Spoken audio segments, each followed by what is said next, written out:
2018 में आई रोबो 2.0 भारतीय सिनेमा की सबसे महंगी फिल्म है। इस मूवी का बजट 547 करोड़ रुपए है और बॉक्स ऑफिस कलेक्शन 800 करोड़ रुपए है।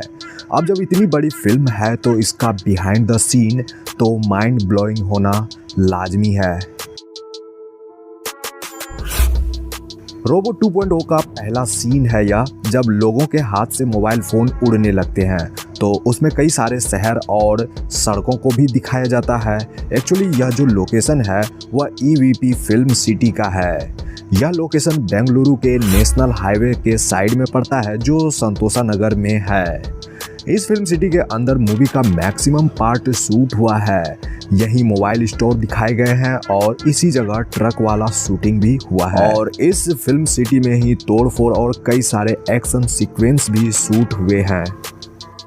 मोबाइल फ़ोन से भरी ट्रक जब स्टोर में आने वाली होती है यह उसी वक्त का सीन है। देखिए इसे किस तरह से नाइट में शूट किया गया था, जो एक्चुअली चेन्नई के नेशनल हाईवे पर ही फिल्माया गया है। इसी सीक्वेंस के अगले पार्ट में कुछ इस तरह से शूट किया गया था। यहाँ टेलीकॉम कंपनी के ऑनर का सामना जब पक्षी राजन से होता है। एक्चुअली इस सीन को शूट करने के लिए कई सारे ट्यूब लाइट्स को कुछ इस प्रकार से सजाया गया था, तब जाकर यह प्यारा सा शॉट आपको मूवी में देखने को मिला।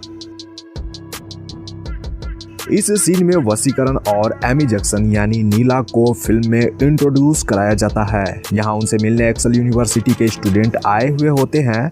उनकी मीटिंग होती है जिसमें से एक स्टूडेंट एमी जैक्सन पर कायल हो जाता है। देखिए यहाँ किस तरह से रजनीकांत सर अपने शॉट को देख रहे हैं।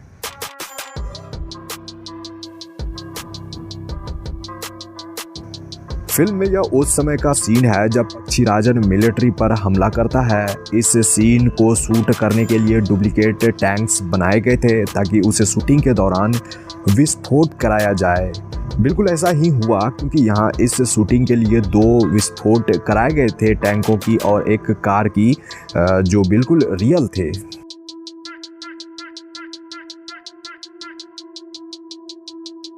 मूवी के अगले सीक्वेंस में पक्षी राजन का शहर में अटैक होता है। यहाँ जो शहर दिखाई गई है वो EVP फिल्म सिटी के ही अंदर का है, जिसे इस फिल्म के लिए ही क्रिएट किया गया था। एंड बाकी बिल्डिंग्स में जितनी भी तोड़फोड़ हुई जो सीन है उसे VFX स्टूडियो में तैयार किया गया था। साथ ही चिट्टी द्वारा किए गए कुछ एक्शन सीक्वेंस 3D मॉडलिंग से भी क्रिएट किए गए हैं। द फ्लोर नामक एक हॉलीवुड कंपनी ने इस मूवी के लिए विजुअल वर्क किया है। इस पूरी फिल्म के लिए उनके 1000 VFX आर्टिस्ट की टीम थी। इस दौरान उन्होंने 1360 विजुअल शॉट्स तैयार किए थे। That's amazing. एक्चुअली रोबो 2.0 पहली भारतीय फिल्म है जिसे पूरी तरह से 3D में बनाया गया है। मेरे कहने का मतलब यह है कि कोई भी फिल्म पहले 2D में शूट होती है, फिर उसे कंप्यूटर ग्राफिक्स की मदद से 3D में बदला जाता है, बट रोबो 2.0 के साथ ऐसा बिल्कुल भी नहीं हुआ। ब्लेंडर, रेविट और माया सॉफ्टवेयर से फिल्म को पहले 3D एनिमेशन में बनाया गया था। यूँ तो मूवी में आपको कई सारे ऐसे सीन देखने को मिल जाएंगे जो रियल है ही नहीं। इन सारे शॉट्स को CGI के द्वारा ही किया गया है।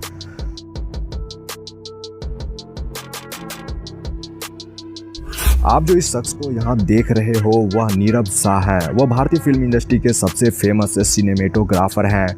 उन्होंने धूम 2, वालीमय और टाइगर सीरीज के लिए भी सिनेमेटोग्राफी करी है। उन्होंने क्रिस्टोफर नोलन की टेनेट की मुंबई वाली शूटिंग को भी सिनेमेटोग्राफी करी थी।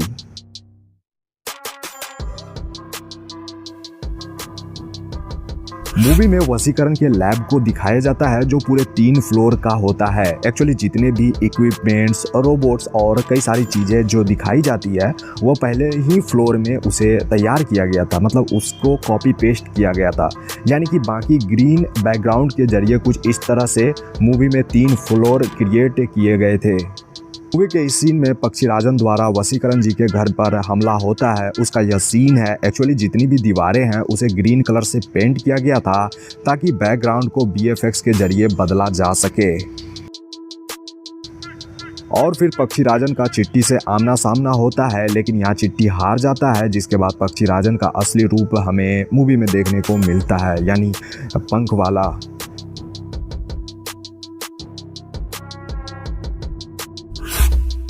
पक्षीराजन के बाद फिल्म में चिट्टी का नया अवतार होता है, यानी रोबोट 2.0। उसका चाल ढाल और रेड कलर के बाल, यानी सब कुछ नया। यहाँ रजनीकांत सर अपना शॉट देखकर हंस रहे हैं।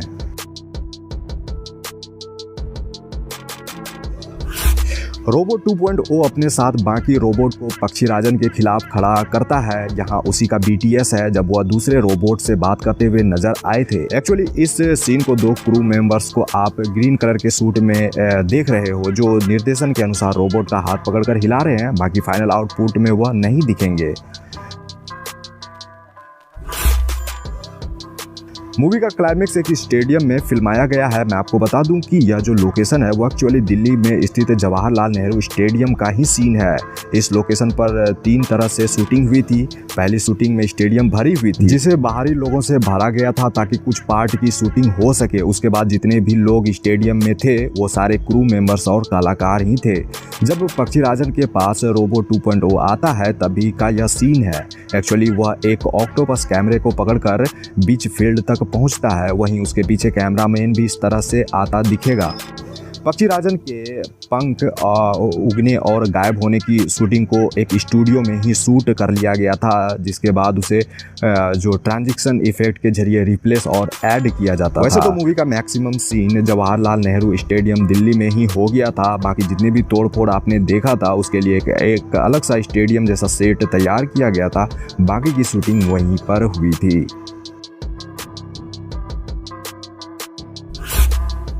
इस फिल्म में अक्षय कुमार साइंटिस्ट रिचर्ड का किरदार निभाते नजर आए हैं, जो एक एक्सपेरिमेंट करते वक्त खुद को भयानक क्रोमैन में बदल लेते हैं।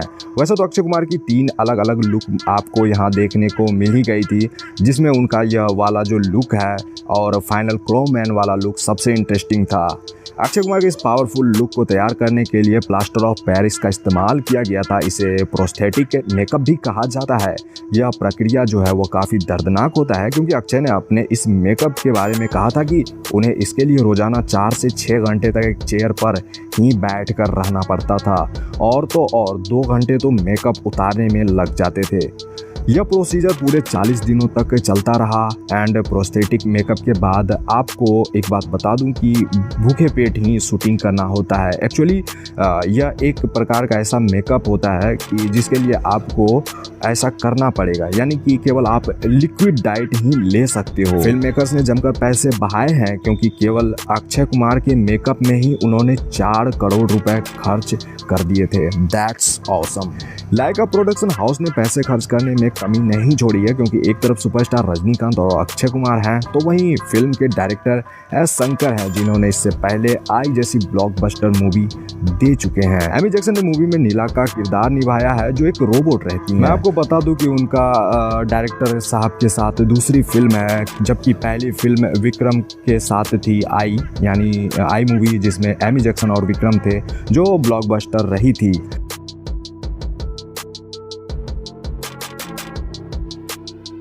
यहाँ आप एमी जैक्सन को एक रोबोट में ट्रांसफॉर्म होते देख रहे हो। रजनी सर की मूवी रोबोट 2.0 और हमारी इन्फॉर्मेशन अच्छी लगी हो तो लाइक कर दें। अगर चाहते हैं कि हमारी मुलाकात आप लोगों से होती रहे तो इसके लिए सब्सक्राइब भी कर लेना। Thanks for watching.